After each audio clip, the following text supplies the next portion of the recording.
Welcome to Sleepy Stories, the place where stories aren't meant to be finished. I'm Arthur, and tonight I'll be reading you a relaxing, sleepy story written by Pumby. We're travelling to the ancient citadel of Machu Picchu, high in the Peruvian Andes. Let yourself settle in comfortably. Take a slow breath and another. Allow the day to fall away as we journey back through centuries of mountain mist and stone. There's something about ruins that invites quietness into the soul. Perhaps it's the way time moves differently among old stones, or how silence gathers in places where voices once echoed. Tonight, we climb toward one such place, where the clouds themselves seem to rest. The journey begins not at the citadel itself, but in the sacred valley below. Morning light filters through the thin mountain air, painting everything in shades of amber and gold. You're following an ancient path, one that has felt the footsteps of countless travellers across 5 centuries. The Inca trail winds upward, carved into the mountainside with such precision that even now the stones fit together seamlessly. Your breath comes slower here at altitude. Each inhalation requires intention. The air tastes different, cleaner somehow, carrying hints of wild orchids and the damp earth of cloud forests. Around you, the landscape shifts from cultivated terraces to wild mountainside, where moss clings to every surface and ferns unfurl from crevices in the rock. Walking these paths demands patience. There's no rushing at 12,000 feet. Your body naturally finds a rhythm, one foot placed deliberately before the other. The Incas understood this. They built their roads not for speed but for endurance, creating a network that would last not decades but centuries. Stone steps appear, worn smooth by generations of use. Some are barely 6 inches high, others require a full stride to mount. This irregularity keeps you present, aware of each movement. You cannot let your mind wander too far ahead, or you'll stumble. The path itself becomes a meditation. Through breaks in the vegetation, glimpses of distant peaks emerge. These mountains have names: Salcante, Veronica, Huayna Picchu, each one sacred to the people who first mapped these heights. Snow caps gleam white against the deep blue of the high-altitude sky. Clouds drift between the valleys, moving with dreamlike slowness. The trail passes through a small tunnel, carved directly through living rock. Inside, the temperature drops. Water seeps from the stone ceiling, each drop echoing in the confined space. Your fingers trace the walls as you walk, feeling the chisel marks left by ancient hands. Someone stood here, perhaps 400 years ago, shaping this passage. The connection across time feels tangible. Emerging on the other side, the path opens onto a vista that stops you completely. Terraces cascade down the mountainside in geometric perfection, each level held in place by precisely fitted stones. No mortar binds them. The Incas relied instead on weight and friction, creating walls that have survived earthquakes that toppled Spanish colonial buildings. A light rain begins to fall. Not the heavy downpour of lower elevations, but a gentle mist that seems to rise from the earth as much as fall from the sky. This is the cloud forest, where moisture hangs perpetually in the air, nurturing plants found nowhere else on earth. Bromeliads bloom in shocking reds and oranges. Hummingbirds dart between flowers, their wings beating so rapidly they become invisible, leaving only a soft hum in the air. The path narrows, hugging the cliff face. To your left, the mountain rises steeply. To your right, the valley drops away into white nothingness, where clouds obscure the depths below. Prayer flags, left by modern pilgrims, flutter in the breeze, their colours faded by sun and rain. An Inca rest station appears, a small stone structure with niches built into the walls where travellers once placed offerings. You pause here, not from exhaustion but from instinct. This place was designed for pausing, for catching your breath and honouring the journey. The stones radiate coolness even as the afternoon sun breaks through the clouds. Time behaves strangely at this altitude. What feels like minutes might be hours. The sun arcs across the sky at an angle you're not accustomed to, casting shadows that seem both shorter and sharper than they should be, you've lost track of how long you've been walking. It doesn't seem to matter. The vegetation begins to change as you climb higher. Trees become smaller, more gnarled. Hardy grasses replace soft undergrowth. The air grows thinner still, each breath a little more precious than the last. You're approaching the upper limits of what grows easily, entering the realm of rock and sky. Ahead, the path makes a final turn around a massive boulder. Other travellers have left small stacks of stones here, apachitas, offerings to the mountain spirits, for safe passage. You add your own stone to a pile, feeling the weight of it leave your hand. The trail levels out slightly, offering a brief respite before the final approach. In the distance, though you cannot see it yet, Machu Picchu waits, the lost city. The citadel in the clouds, built at the height of Inca power, abandoned within a century, then hidden by jungle growth for 400 years. But we're not rushing toward revelation. Not yet. The approach is part of the experience, perhaps the most important part. The Incas believed certain places held special power, and that one had to prepare oneself spiritually before entering them. So you walk onward, matching your pace to your breath, feeling the ancient stones beneath your feet, while somewhere ahead, through the shifting clouds, one of humanity's most remarkable achievements waits in patient silence. Welcome to Sleepy Stories, the place where stories aren't meant to be finished. I'm Arthur, and tonight I'll be reading you a relaxing, sleepy story written by Pumby. We're continuing our journey along the ancient Inca trail, where each step brings us closer to the hidden citadel of Machu Picchu. Let yourself sink deeper into comfort, release any remaining tension, and allow the story to carry you toward peaceful rest. The final stretch reveals itself gradually, not all at once. Stone steps emerge from the mountainside, worn smooth by countless feet over centuries. Your hand trails along the wall beside you, feeling where individual blocks fit together with such precision that not even a knife blade could slip between them. How did they achieve this? No one knows for certain.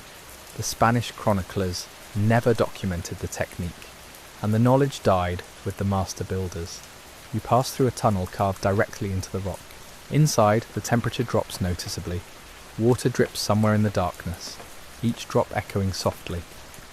The tunnel is short, perhaps only 30 feet, but emerging from the other side feels like passing through a threshold into another realm entirely. The path opens into a small clearing where wild orchids grow from cracks in the stones. Dozens of varieties exist in these mountains, many so rare they bloom only once every several years. Today, you're fortunate.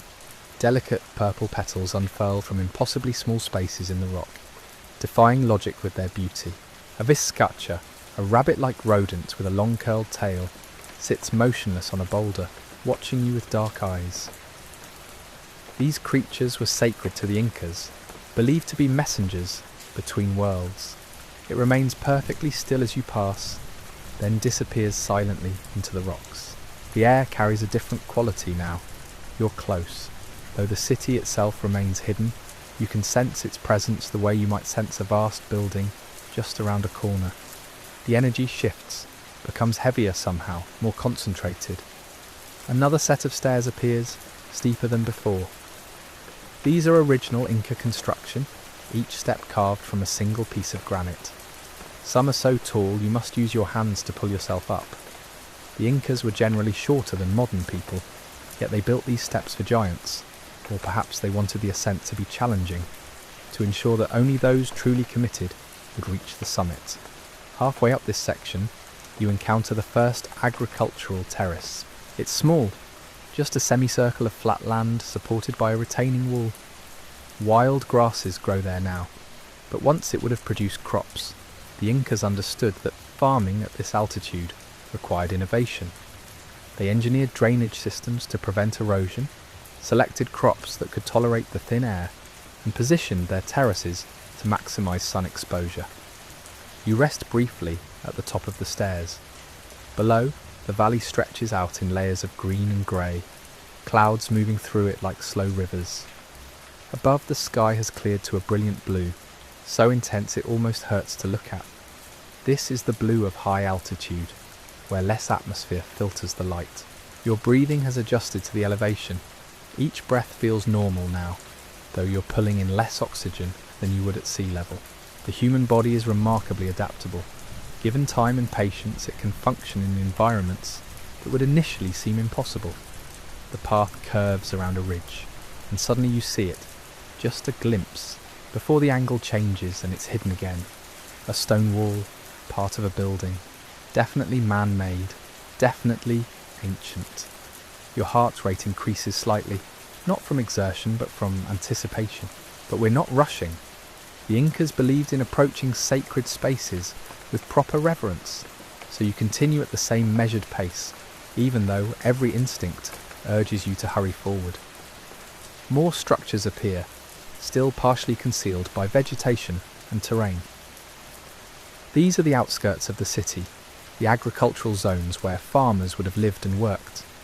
Terraces step down the mountainside in elegant curves, following the natural contours of the land, while somehow also imposing human order upon it. A stone channel runs alongside the path, carrying water from a spring higher up the mountain. The Incas were master hydraulic engineers. This channel has functioned continuously for over 500 years without maintenance, testament to the precision of its construction. The path levels out onto a broad terrace, and here you pause, not because you're tired, but because something about this spot demands stillness. Perhaps it's the view, the mountains rising in every direction, their peaks disappearing into clouds that seem close enough to touch. Perhaps it's the quality of the light, golden now as afternoon shifts toward evening. Or perhaps it's the knowledge that beyond the next rise, through the final gate, the city itself awaits. You can hear it now, strangely enough. Not the city itself, it's been silent for centuries, but the wind moving through its empty plazas and abandoned temples. It creates a soft, almost musical sound, like breath passing through stone flutes. The sun is lower now, casting long shadows across the terraces. The temperature begins to drop. This is the time of day the Incas called the sacred hour, when the sun god Inti begins his journey into the underworld. Everything takes on a golden quality, as if the world itself is slowly turning to metal. You adjust your pack, take a long drink of water, and prepare for the final approach, through the stone gateway ahead, past the last checkpoint where Inca guards once stood. The lost city waits in the fading light. Welcome to Sleepy Stories, the place where stories aren't meant to be finished. I'm Arthur, and tonight I'll be reading you a relaxing, sleepy story written by Pumby. We continue our journey to Machu Picchu, high in the Peruvian Andes, where ancient stones hold secrets and the mountain air thins with every step. Let your breathing slow, your muscles soften, and allow yourself to drift into this sacred space where time moves differently. You step through the gateway, and the city reveals itself all at once, not gradually, not piece by piece, but in a single, overwhelming moment of recognition. Machu Picchu spreads across the saddle between two peaks, a symphony of stone and sky that defies every expectation you might have carried with you. The photographs you've seen, the documentaries you've watched, none of them prepared you for the physical presence of this place. The stones glow amber in the late afternoon light. Each block has been cut and fitted with such precision that no mortar was needed. You approach the nearest wall and run your fingers along the joints between two massive granite blocks. Not even a knife blade could slip between them. The Incas shaped these stones using harder rocks and bronze tools, pounding and grinding until the surfaces matched perfectly. Some of these blocks weigh 50 tons or more. How they moved them up this mountain, how they positioned them with such accuracy, remains partially mysterious even now. The city is divided into sectors. You're standing in the agricultural zone, where terraces march down the steep slopes in graceful arcs. Beyond lies the urban sector, where priests and nobles once lived in stone houses with trapezoidal doorways and windows. Further still, on the highest point, sits the Intihuatana stone, the hitching post of the sun, where Inca astronomers tracked the movements of celestial bodies with remarkable precision. You walk slowly along the main pathway, your footsteps echoing against stone walls. The city is quiet now, the day visitors having departed on the last bus down to the valley. This hour belongs to the mountain, and to those few souls who choose to linger in the fading light. A fox appears from behind a terrace wall, pausing to observe you with curious amber eyes before continuing its evening patrol. Wildlife has reclaimed parts of the city. Vizcachas, rabbit-like creatures, with long tails, sun themselves on warm rocks. Birds nest in the empty windows. The Temple of the Sun catches your attention. It's built on a natural rock formation, the walls rising seamlessly from the living stone, as if the mountain itself had decided to become architecture.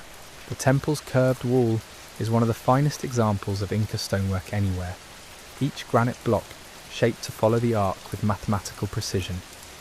During the winter solstice, sunlight streams through a precisely positioned window to illuminate a ceremonial stone inside. The Incas understood that architecture could be a calendar, a temple, and an astronomical instrument all at once.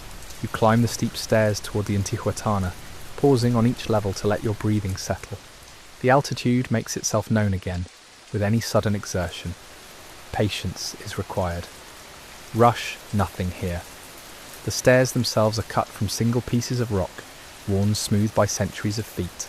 First Inca, then Spanish conquistadors, who never found this place, and finally modern visitors who rediscovered it only in the early 20th century. At the top, the Intihuatana stands alone on its platform. It's a carved stone pillar rising from a sculpted base, designed to cast shadows that mark the passage of seasons. The Spanish destroyed most of these ritual stones throughout their conquered territories, believing them to be pagan idols, but they never found Machu Picchu. This one survived. You don't touch it. The oils from human hands have already damaged similar stones at other sites, but you stand near it, observing how its shadow falls across the carved base. From this vantage point, the entire city spreads below you. You can see how it mirrors the mountains surrounding it. That peak to the east, the carved stones below, echo its shape. The layout isn't random, but follows a sacred geography, aligning earthly construction with celestial patterns and natural forms. The Incas didn't conquer nature. They conversed with it, building their city as part of the landscape rather than in opposition to it. Clouds are moving up the valley now, white wisps that curl around the lower terraces like water filling a basin. Soon they'll engulf the entire site in mist. This happens most evenings. Machu Picchu means old peak in Quechua. The young peak, Huayna Picchu, rises sharply behind the city, its summit often hidden in clouds. Some visitors climb it, ascending steep stairs that cling to the rock face. But you're content here, watching the clouds rise and the light fade. The wind carries scents of earth and vegetation, mixed with something else. Perhaps the smell of stone itself, if stone can be said to have a smell. Cool and mineral, ancient. The temperature drops noticeably as the sun sinks toward the western peaks. You pull your jacket tighter. The clouds reach the main plaza now, transforming the ruins into something even more ethereal, more dreamlike. A condor glides overhead, its wings spanning nearly 10 feet. The Incas considered condors sacred, messengers between the earthly realm and the heavens.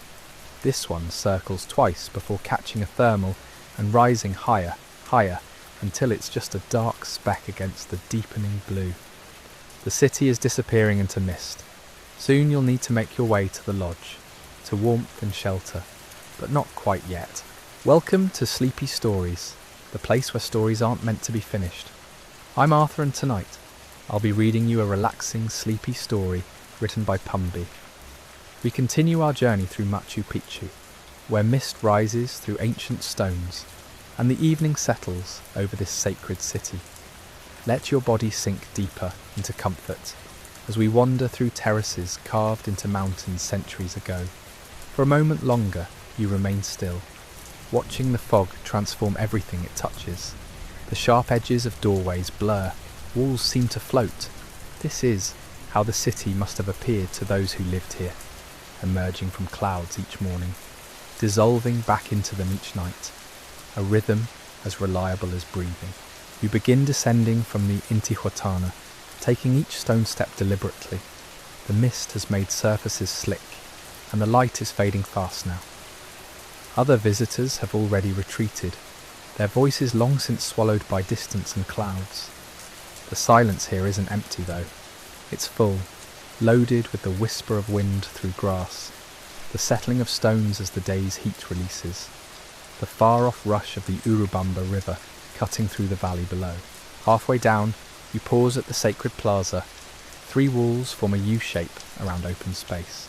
The Temple of the 3 Windows stands to your right, its trapezoidal openings framing nothing but white mist now. Earlier, those windows held views of mountains. The Incas positioned them with intention, each framed a specific peak considered sacred. But the clouds have their own beauty, turning the windows into portals to somewhere undefined, somewhere that exists only in atmosphere and imagination. You step through the temple's main entrance. The lintel above is a single stone weighing several tons, placed without mortar or metal tools. How did they lift it? Theories exist, ramps, levers, hundreds of workers moving in coordinated effort, but certainty remains elusive. Some mysteries resist solving. Perhaps that's appropriate. Not everything needs explanation. The floor inside is uneven, worn by weather and time. You walk to the windows and look out into whiteness. Somewhere beyond that veil, the Vilcanota mountain range extends for miles.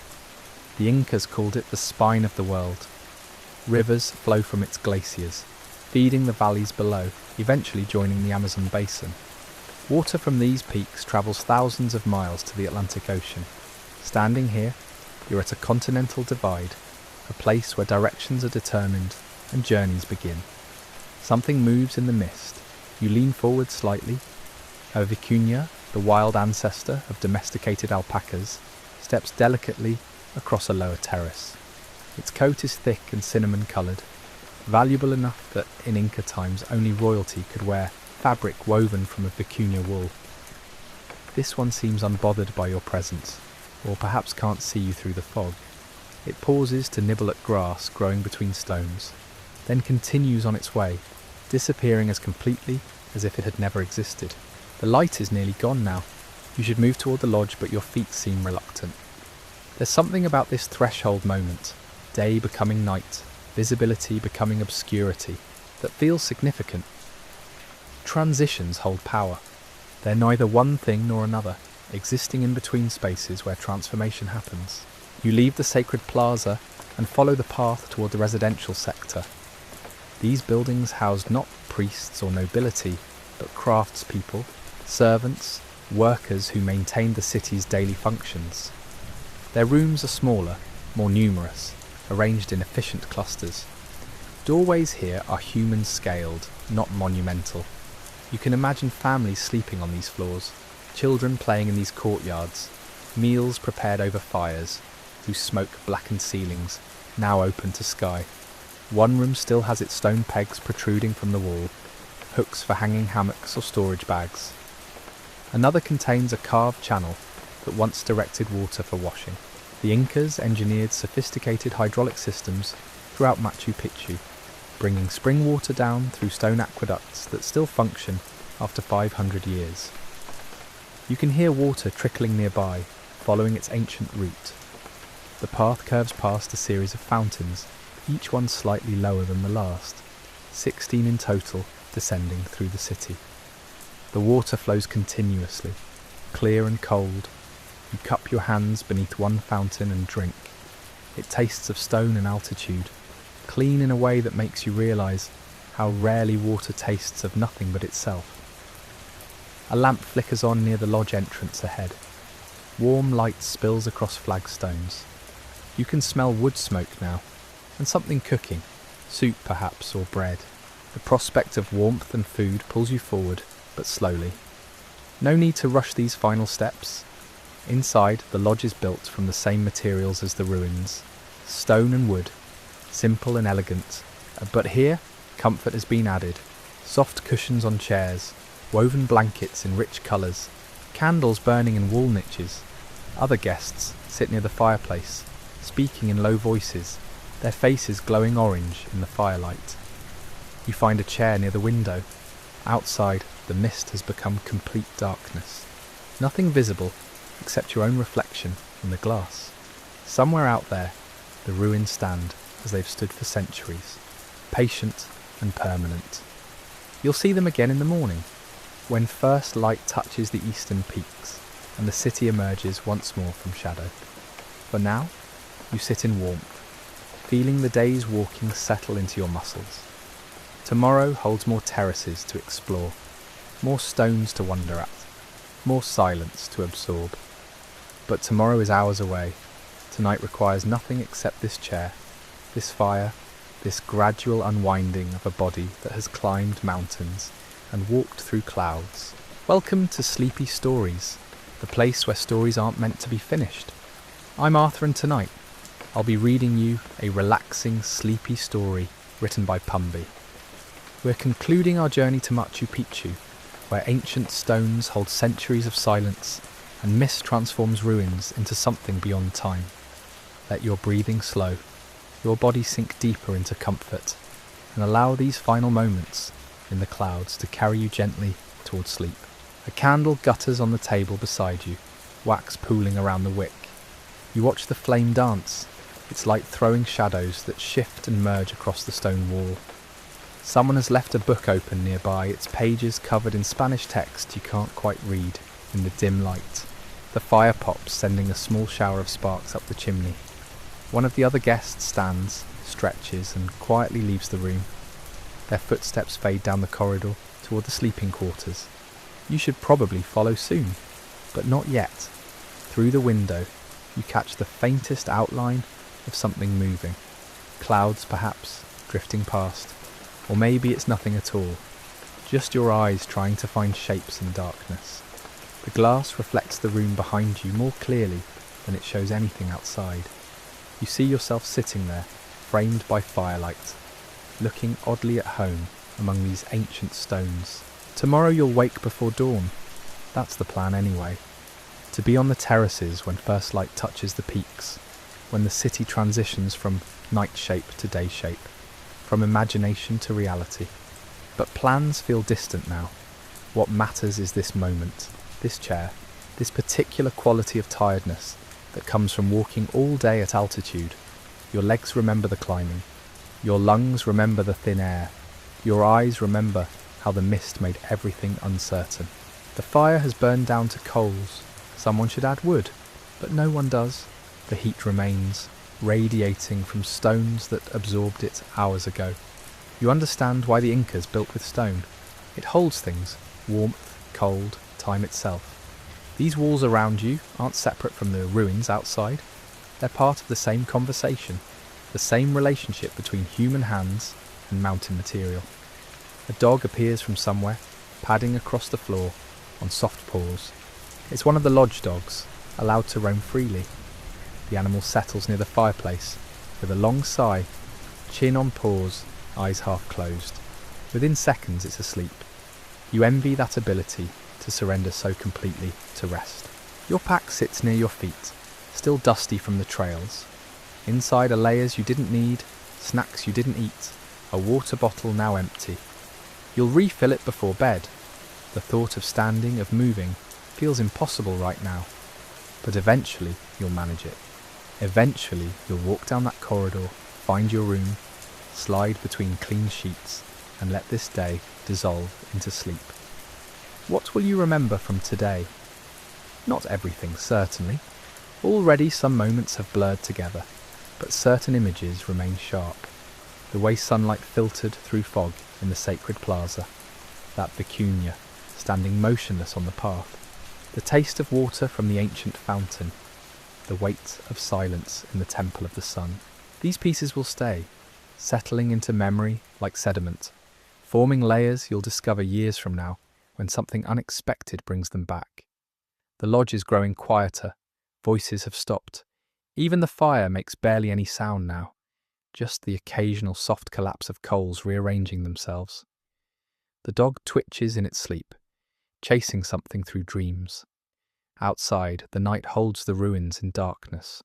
No moon visible, no stars, just clouds and stone, and the sound of water flowing through channels cut 500 years ago.